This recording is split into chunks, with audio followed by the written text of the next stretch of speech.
Сәлем барша қыз-келіншектер. Бүгінгі жасайтынымыз пеште пісірілетін сосискаларымыз осылай жұмсақ әрі дәмді болып шығады.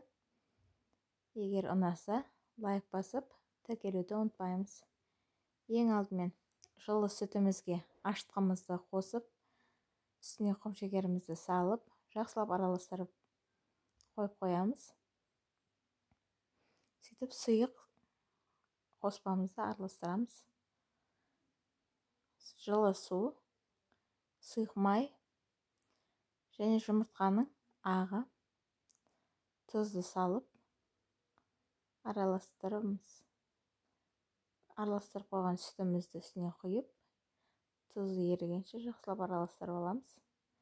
Үстіне ұнымызды салып, керегенше салып, жақсылап илеп аламыз жұмсақ етіп.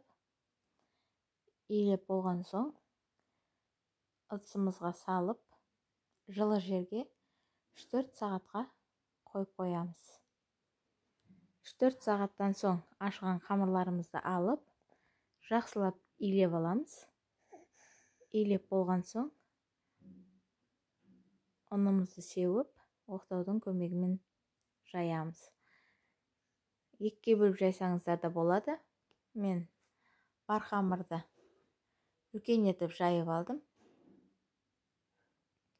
Жайылған қамырларды ұзын етіп кесіп алдым.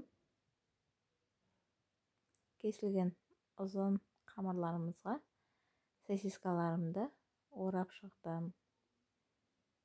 Осылай әдемі болып шығады, гүл секілді.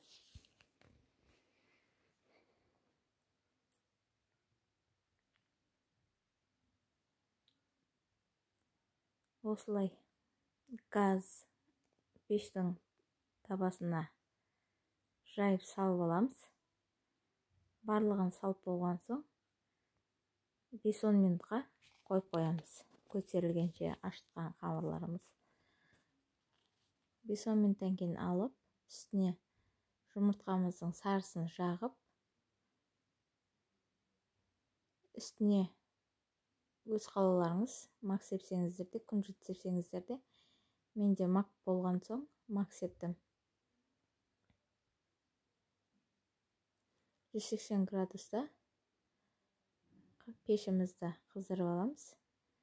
Қызып тұрған пеште 20-25 минутта пісіріп аламыз. Осылай шығады, көтеріліп, әдемі болып. Егер сіздер жасап көріңіз, егер сізге ұнап жатса, тіркеліп, лайк басуды ұмытпаңыздар. Ас болсын.